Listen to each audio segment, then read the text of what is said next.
Hey, everybody, Russell Gray, co-host of the Real Estate Guys radio show, here in the eighth and final episode of our eight-part series, 8 Steps to Scaling Your Syndication Business. And joining me, as usual now, is Staci Gray. Staci, thank you for being with us today.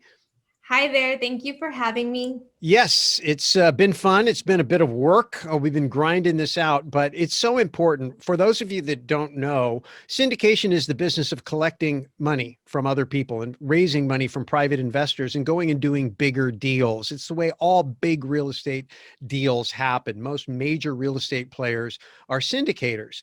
And so the challenge is syndication is a business all of itself. And a lot of investors approach it as an investing problem, but it isn't an investing problem. It's a business problem. And the key to growing a bigger business is knowing how to organize it to scale it. Think of McDonald's. You know, when the McDonald's brothers, if you've seen the movie The Founder, were creating the first McDonald's restaurant, the guy engineered the thing and became very efficient. Ray Kroc, who was the milkshake salesman, saw it and recognized this thing wasn't just a very efficient restaurant. It was a scalable prototype, and he could open many, many restaurants on that same template. So what one person saw as operating a good small business, he saw as the template for building or scaling a very large business. Now, the reason most people don't think about scaling is because they think in terms of limited resources, right? Tony Robbins says you don't lack resources, you lack resourcefulness. Syndication takes that away because you can raise all of the money you want to, if you build a business that does that. And then the key is there enough deals out there to do? Yes, there are. So you can be as big as you are capable of being, and organize your business to scale is that concept of being capable of actually growing a big business and not imploding under your own weight. So we've covered a lot of that in episodes 1 through 7. If you haven't seen those, they're in the show notes down below. And Staci put together a free report for everybody that watches this called 4 Tips to How to Scale Your Syndication Business, which is absolutely free. You can get that by sending an email to scale@realestateguysradio.com. Scale@realestateguysradio.com for 4 tips on how to scale your syndication business. Today, we're kind of culminating this 8-part series with, okay, we've got all the basics. How do we do this quickly? We joked in the last video how Staci and I have been working together for 20 years, and we could have done it a lot faster if we would have had this available to us when we started. But of course, we didn't. And we've discovered it as we've run along. And now we're seeing that things that took us 20 years to figure out, Staci's able to help her clients figure out in 2. And that's amazing. So, Stace, let's get into this topic of how to quickly scale your syndication business. Tell us exactly, from your perspective, why you put this on the list. I think everybody wants to go faster, but how do you go from, okay, I'm kind of organized now. How do I get some momentum going? How does that work? Well, I think even going through this series, you have to set aside time to actually do the steps in the videos. So whether you're doing that yourself, you're working with somebody like me who will help guide you through this, you have to set aside time to work on your business. Otherwise, you're going to be haphazardly doing it while you're trying to move your 16 reel rig down the highway. Always putting out fires is where you're going to live. Yes, always putting out fires is where you will live unless you set aside dedicated time to do this.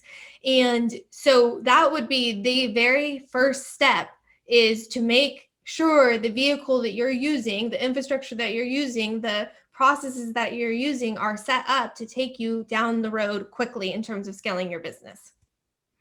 So time management, number one, I'm a huge fan of that. I'm a big believer in time blocking. We're all busy people. I mean, if you're watching this, congratulations, because most people don't even have the patience to watch something like this. You're probably seeking answers. This isn't the best entertainment you can find, but it is some great content if you're really interested in figuring out how to scale your business. So it starts with just taking control of your personal schedule, the one limited resources that you have, or the one limited resource that you have, well, is time, energy, and focus. And you have to manage those 3 things personally as the foundation for everything else that you do.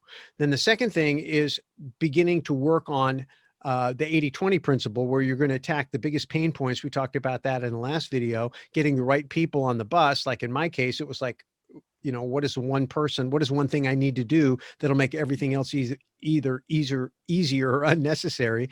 And then that was design and build a team. And then, okay, well, that's pretty intimidating. What is one thing that I need to do inside of that will make that easier? And that was to find somebody who could build it with me or for me. And in that case, it was Staci. And that turned out to be my answer. And for a lot of our syndicators, it's turned out to be their answer too, which is what compelled us to do this series, is how can we help more people figure this out faster? So getting the time thing, your personal time, energy, and focus figured out. And then number two is following the principles that we've outlined here with the help of somebody who's actually going to do it with you or for you. So those are kind of my first two. What else, Stace, do we have? And then once you've done that, to make sure that you're stay on track, is you reevaluate every 90 days. So you execute based on what your 5 priorities are for those 90 days. And then you dedicate time, again, 4 to 6 hours, an all-day session, depending on the size of your business and syndication, and reprioritize for what the next 90 days will look like. And so you're constantly doing that so you can make sure you're on track, because you don't want in 3, 5, 10 years to wake up and realize you didn't build what you intended to build. Right. I call that climbing the ladder of success, getting to the top and realizing you laid it against the wrong building. And you're standing there on the top looking out like, I'm in the wrong place, right? We see that happen all the time. So, okay. All right. So you've got the big, hairy, audacious goal out there, that thing and that vision, that long-term objective that you're wanting to accomplish, whatever that is. And then you break it down into 10-year, 5-year, 3-year, 1-year goals. And you break that 1 year down into quarterly goals. And then you begin to focus in 90-day sprints. And it's beginning to organize your focus, your team, your energy, your processes, your budget on these 90-day sprints where you can execute something that's reasonable. And what's the old thing is people overestimate what they can get done in a year or 10 years, but they underestimate what they can get done in a week or a month or a year. The shorter period of time is where we get off track. It's not the longer period. We all have the big vision. It's a shorter period of time where that time. I mean, here we are at the beginning of April recording this, beginning of April 2021. I can't even believe the first quarter of 2021 is gone. It just seems like yesterday we were turning the clock over. And the older I get, the faster it goes. And if you're older, you know what that feels like, right? That it just gets worse and worse. So it's really important to begin to learn how to focus and get the most out of it. When you're working as a team, you have to have the ability to focus the team. So Stace, talk a little bit about that process you use, not just to get the entrepreneur, the individual person focused, but how do you bring that in to the team concept? You've talked about your 3-day, maybe you want to start with that, and then how that works out to be like these 90-day chunks, and how do you reel everybody in and keep everybody focused and not have people wandering off? Yeah. So I guess I'll just explain our whole process. So we do a 3-day strategic planning session, which goes through basically in detail the last 7 videos that we have done here. And the output of that is extreme clarity with your vision, mission, values, your 10-year target, your 3 to 5 year goals, your 1-year goal, your next 90-day priorities, your process maps with your standard operating procedures, skeleton stops, kind of the idea of what we're going to do, and then we execute on, or we fill in the blanks as we execute. And then we pair the brand and client with an operations coordinator, and we do that based on their DISC profile. So we mesh personalities and make sure that they kind of like Match.com for entrepreneurs. Yeah. So we match them with an operations coordinator, so they don't have to know all of the individual people and work with 10 different people. They can just work with one person who really gets them. They have a great, synergy together, and they vibe well. And then the visionary has their sweet spot, or the syndicator has their sweet spot, the things that they need to do. And then the operations team has what they need to do. And once a week, they get on a phone call and say, okay, this is what we're going to do to keep us on track to hit our 90-day goals. And this is what the syndicator is going to do. This is what the operations team is going to do. Let's go execute. And then we do a week at a glance saying, this is what we achieved. This is what is coming the next week. And then we keep doing that over and over and over again. And on that PDF or that business blueprint and the 90-day priorities, it's all linked to what we call as project organizers, which is basically a step-by-step how to execute on that priority. And next to each line item, it's in a spreadsheet because I am take after you, I guess. And it's linked to a person's name. So there's a person accountable, because when everybody owns it, nobody owns it. So it doesn't mean you aren't going to get help from somebody else, but there's ownership. So then you go through and you say in progress, completed, dependent on so-and-so, and you're just consistently executing on a weekly basis until you've hit your mark. And then once you hit it, and not even once you hit it, every 90 days, we reevaluate. Sometimes people hit it, sometimes they don't. When we don't hit it, it's usually an element of resistance from the syndicator. So they are struggling, they're overanalyzing, paralysis of analysis, fear, resistance, something. So then it's navigating that with them to get them out of their own way to execute. Being on the other end of this, one of the benefits for me is you have that point of contact, which means every week you're going to have that point of contact with that person who's your coordinator, and that person's a buffer for you. Right. That person buffers you from the noise going on inside the team. They only elevate things that need your decision or your awareness, or to prevent you from being blindsided by something major. They help you know about things or smell smoke, if you will, before there's fire breaking out. So they're like your smoke alarm. And on the flip side, they insulate the team from you. Right. Or in this case, from me, right. They insulate the team from me because I bark out orders and things, and I'm making it up as I go along, with just being the scatterbrain that I am. And then the team thinks those are directives, and they run around and they waste time and money, which costs me money and affects the bottom line. And so having that person who's there who can handle you and your personality, which is that disc profile, is super important. And then learns your quirks and what you want to know about. And at the same time is kind of an advocate or a liaison between you and the tactical team. That part's really huge. And the 90-day thing is really important because, and I still struggle to stay inside the deal. I go off and start things. And part of it is because, and there has to be some consideration for this, right? Advocating for the other side, is that there's times when I've got something on my to-do list and like, I really want to do this, but I'm willing to wait. And all of a sudden the right person or the right opportunity shows up. I'm like, hey, I've got to elevate this because I have a window of opportunity. And if I don't grab it, it's going to pass. And of course, the challenge is it really a window of opportunity, or is that just a shiny object? And you have to really kind of have those honest conversations, both with yourself and with your coordinator. And then sometimes there's the reality check, which looks like, okay, it's great that you want to do that and that you've decided that it's more important than something else that's already on the table. What are you willing to give up? What is the trade-off here? Because time, energy, budget, those are all kind of zero sum in the 90 days. They're not zero sum in the big picture. You can get a lot done in the big picture. So Stace, talk a little bit about that, because I know that you've had to manage me for a long, long time and it's not been easy. And then now, we have somebody else that I work with, really. I mean, I still have my weekly calls with you also. But then, you're more on the other side of it. But how do you work with, maybe some of the other folks that you've worked with and some of the things they struggle with, and how you balance that out? Because I can be the biggest problem. And I know that. Well, before we had the process that we have now, which is dealing with shiny penny syndrome, it was more challenging. Our dynamic was more challenging because I let it zigzag us. But once we got this structure and we figured out these operational disciplines, and we agreed that these operational disciplines were sacred, and I had permission to call you out and vice versa, I think that allowed for a much more quicker. It allowed us to scale quicker. Yeah, well, that's a concept. We're talking about speed, and the shortest distance between 2 points is a straight line. And if you have a propensity to zigzag, to wander off the reservation, to go outside the lines, it's just like when my kids used to swim. I had one son that just constantly he didn't like the chlorine in his eyes, so he swam with his eyes closed. He was constantly running into the lane lines. He didn't swim in a straight line. Once we got him goggles, he turned out to be a really, really fast swimmer.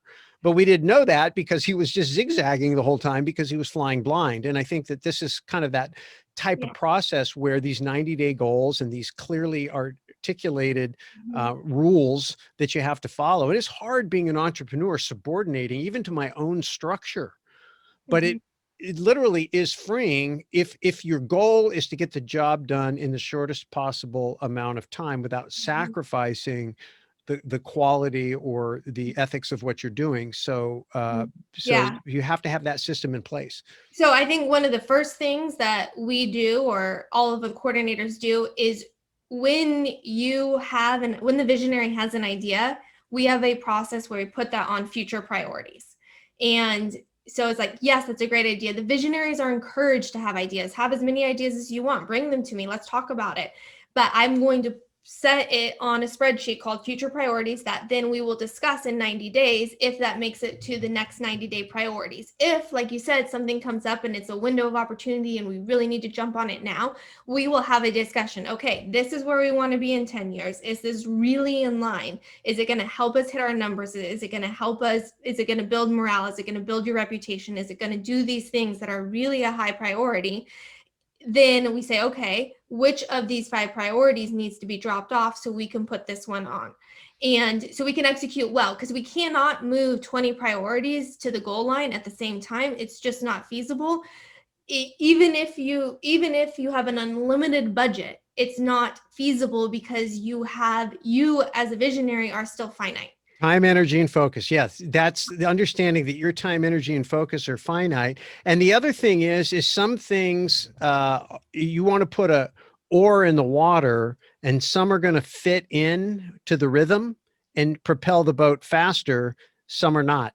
Mhm. So Jim Collins talks about the flywheel effect. In fact, I have a clock on my desk or on my wall right in front of my desk that I look at. It's this big red clock, and it is a flywheel. It's a clock made out of a literal flywheel. And it reminds me that if I want to do something, I have to ask myself, does that thing build momentum with everything else that I'm doing, or does it detract from momentum?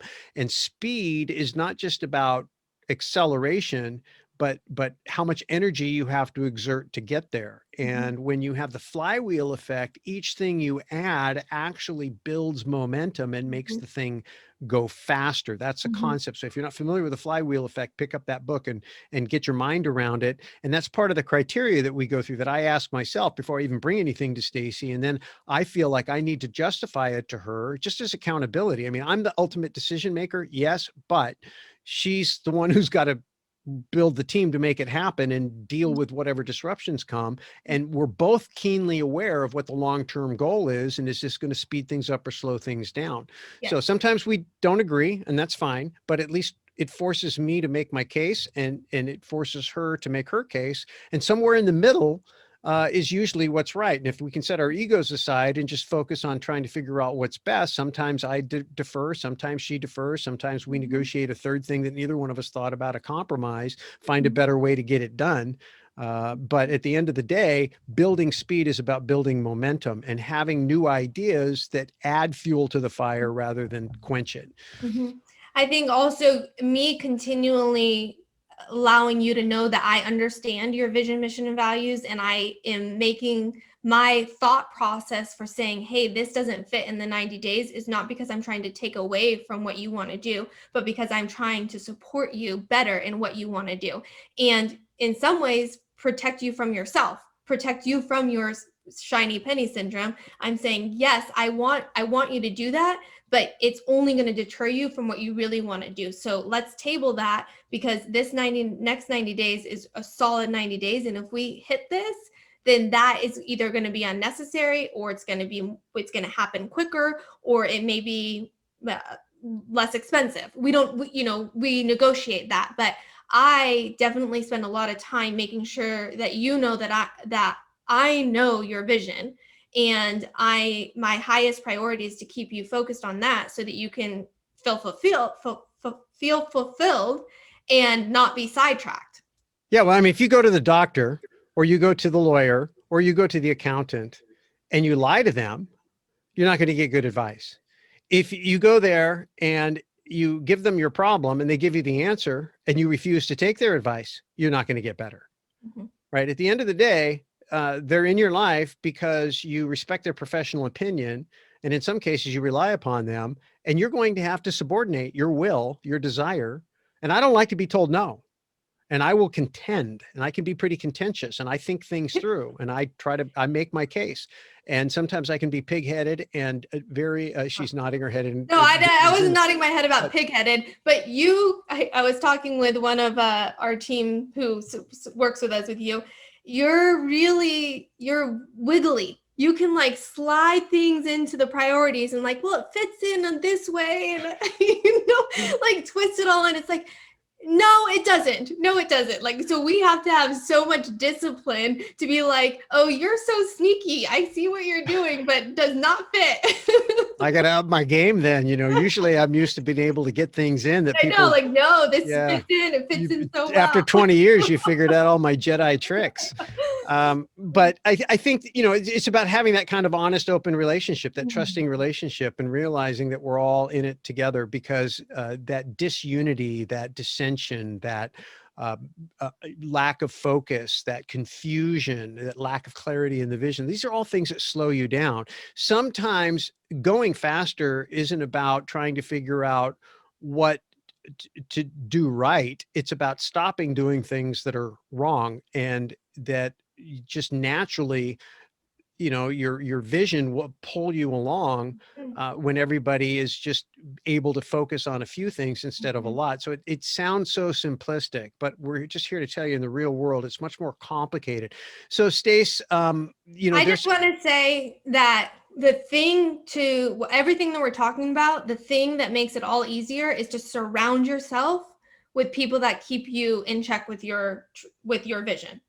That's it. So whether it's advisors, mentors, team, operations coordinator, it's the people that are going to keep you in check with what you really want to do and hold you accountable to executing, even when you're performing at your highest, and when you're performing at your lowest. Yeah. So, when you're young, and we used to warn our children growing up about peer pressure, right? Peer pressure, you get pulled along into doing dumb things because everybody else is doing.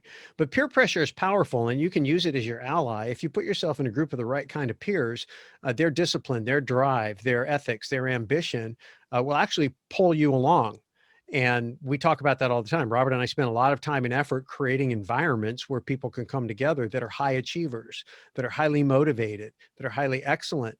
And you can do that even within your own team. And this is what we've been talking about in this series, with clear goals and sweet spots and personality tests and all these things, and clearly defined roles and responsibilities. And pretty soon, the environment that you create and exist in, and the circles that you travel in, begin to carry you along. And it gets easier when you're swimming with the current than when you're swimming against it.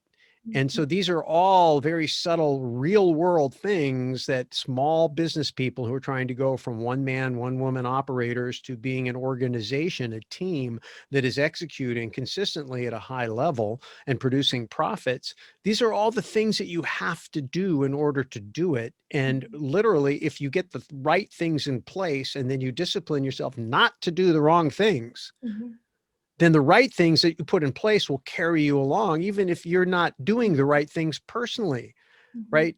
As long as you don't do the wrong things.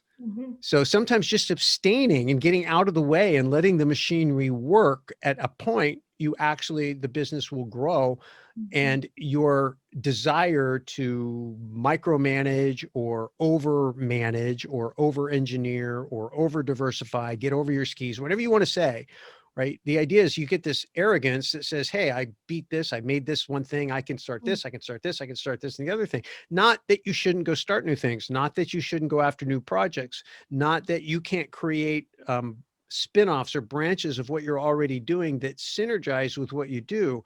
But your team has to be able to execute. It can't dilute your time, energy, and focus to where, the things they're counting on you for aren't getting done. And I'm guilty of that. I'm still working on this level of discipline, but it's the key. It's the key. When I find that when I get out of the way and I let the team carry me along and just do my job in the machinery and wait for these checkpoints instead of trying to, you know, run change the wheels on the bus as it's going down the road, it Mhm. actually you build momentum, and Mhm. and everybody can begin to feel it, and then momentum breeds momentum. It's like there's a positive cycle and there's a negative cycle, Mhm.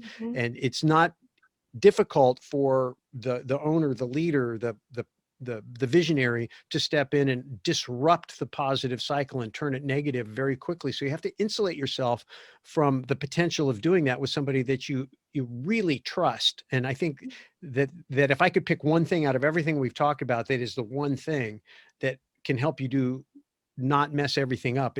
It's that. So whatever you can do to find that one person Mhm. is what I recommend. And I'm just very fortunate that Staci has been able to scale herself and make herself available, not just to me, but to people in our program, and they're beginning to see the fruit of it too. So anything, Stace, that you've learned from the folks that you've worked with that aren't me, because we've kind of, you Mhm. know, revealed all of my weaknesses and quirkinesses, which is fine. But what about some of the other folks you've worked with, maybe that aren't like me? I think you are. Or am I prototypical? Am I stereotypical? Well, I think a lot Here of I our thought I was clients, special. but I think you're definitely more. You're the most sneaky because you're really strategic and you weave everything together. Your strategies are very spider web like. They interact and interweave a lot. So everyone else kind of has more lanes where they want to do this, they want to do this. A few have very vertically integrated ideas. They want to have a construction company, a property management company, a funding company that are all part of their syndication business. But that is still, I mean, with your businesses, there's 20, 30, 50 businesses, whereas 5, 10 for me is still simple. So I think the ones that are the most successful are the ones that we figure out their sweet spot. They stay in their sweet spot. They do what they need to do and they trust the process. Those ones are the most successful. We hit their 90-day priorities every single time. They're excited, they're motivated, they raise the amount of money they needed to raise in that season. They have positive momentum, and then it's just how quickly can we go? And we're off to the races. It's the most enjoyable for everyone. The ones that are the most challenging are the ones who are stuck in the S quadrant, want to do it themselves, have a lot of resistance when they're called out on it, hide instead of communicate, which is against our culture. So then we have a lot of those, I don't know, direct conversations, if you will. So those are kind of the two segments. But growing and scaling a business, there's probably more personal development that happens than actual tactical development. There's a Well, lot of growth tactical. is growth, right? And Yeah. growth, a business is a collection of people led by a person and Mm-hmm. people. And so if those people aren't all individually growing, especially again, speed of Mm-hmm. the leader's not personally developing, then the organization really can't either. So it's all about personal development. And the outgrowth of that then is professional development and then business development. Mm-hmm. Yeah. Um, but each person that we work with, they have a coaching call with our coaching team to review their disc profile. So they're aware of the strengths and weaknesses of their personality. They're aware of who they were paired with in terms of an operations coordinator, and the operations coordinator is aware of who they were paired with and how to manage the different personalities. So when to be tough, when to be direct, when to go around, when to hold their hand, all of those things. So it allows, hopefully, in our experience has been, it allows for um, less room for it to break down because everything's above the table. So I think in conclusion that, you know, the real concept here in going fast is number one, breaking your long-term vision down into these 90-day goals. Obviously getting the right people on the bus, but really submitting to the processes that you've developed, right? Trust the process and the process will trust you, something like that. And then just recognizing that sometimes your ability or your desire to make things happen or to fix things or to make things better can actually slow you down when you step outside of the guidelines that you set up and the expectations that you set for the team. So there is a degree of structure, there is a degree of discipline, but if you use the sweet spot principle, it isn't constraining. And if you see yourself making, measurable progress in reasonable times towards your worthwhile goal, which is the textbook definition of success, as you see yourself succeeding, then success breeds success, but it also breeds confidence. And as you get more and more confident, not just in yourself and in the team, but in the system, in the process, in the organizational structure that you've created, you'll begin to pick up momentum. And again, using the flywheel effect, you will build momentum within your processes and people, but then ultimately you will perhaps branch out and create supplemental businesses that will also augment your primary business. And there's nothing wrong with that, because again, in syndication, there are a lot of different aspects. You can syndicate anything. And you can raise as much money as you want, as long as the deals are there and they make sense, and you can execute, which is what this is all about. Once you have confidence in your ability to execute, you have to discipline yourself not to put too much pressure on the team. When Staci first started with me, I didn't realize how much capacity she had, and she didn't either. And she pushed herself to the point of like illness as a very young person, because she didn't know where her limits were. And she did such a good job that I didn't know where her limits were. And I completely overloaded her. And she was my go-to person because she could handle so much. So you can overload your entire team. I think those lessons, as painful as they were for us early, have taught Staci the importance of protecting her team and you from your own ambition, and understanding that there's a process, and that sometimes you do have to slow down to go faster. It doesn't feel like you're moving as fast, but you're on the shortest path between 2 points. You just have to stay on the path 90 days at a time. Anybody can do anything for focus for 90 days. You might not be able to stay that same focus for 10 years, but you don't have to. 90 days at a time. Reset the focus, another 90 days. 90 days at a time. Then your annual review is like, okay, 1 year out, 3 years out, 5 years out, are we still on track, right? Course adjustments along the way, not course adjustments, every day or every hour of every day, which is what, chronic entrepreneur people like me do. We're constantly tinkering. Can't tinker. Get the thing in place, let it work, evaluate it at certain checkpoints. Stace, we could go on and on. Is there anything that you felt was really important for folks to know in this segment, how to quickly scale your syndication business, or any closing thoughts on the whole series? No, I think we covered a lot. I hope it was very valuable and helpful for people. And I'm excited to see what people do in terms of scaling their syndication business, and not just for their communities, but for themselves individually and their fulfillment, the mission they have, their families, their spouses, their kids, everyone who's supporting their entrepreneurial ventures. And yeah, I'm excited to see. So let us know, write your comments, send it in. Yes, absolutely. Put the comments below, and or let us know that this content made a difference, or maybe we missed something that you think that we needed to cover. Let us know that too. It's all good. We just felt like we needed to get something out here because this has been life-changing for me personally, and Staci is seeing it happen for so many syndicators. I've seen it because we mentor these syndicators and we talk to them. They're like, oh my gosh, now that I'm putting these systems in place, I can't believe how good. Some of them come in to organize their syndication business and they realize the other businesses that they own need work too. And so there's a lot of that going on. So it's very, very powerful. This is not something we did because we didn't have anything else to do, but just bang out videos. It's something that we think can make a huge difference in your life, in your business, in the marketplace, for your investors. A lot of good can happen when people's time, energy, and focus is put to its highest and best use. So that's what this series has been all about. If you want Staci's report on 4 tips to scale your syndication business, just send an email to scale at realestateguysradio.com. Sorry, scale at realestateguysradio.com. We'll get that to you. Put your feedback on this video or the series in the comment section below, and we will look forward to seeing you hopefully at a live syndication training or somewhere at some place where we're celebrating your big success. Take the things that you've learned and go put it to work. Staci, any closing thoughts? Yep. We look forward to hearing your success. Thank you. All right. Thanks for watching, folks. Hope you enjoyed it. Before you go, three things. Number one, subscribe. When you subscribe, you build up our subscription base, and that helps us reach more people. But even more important, it helps us attract great guests and subject matter experts to share their ideas and information with you.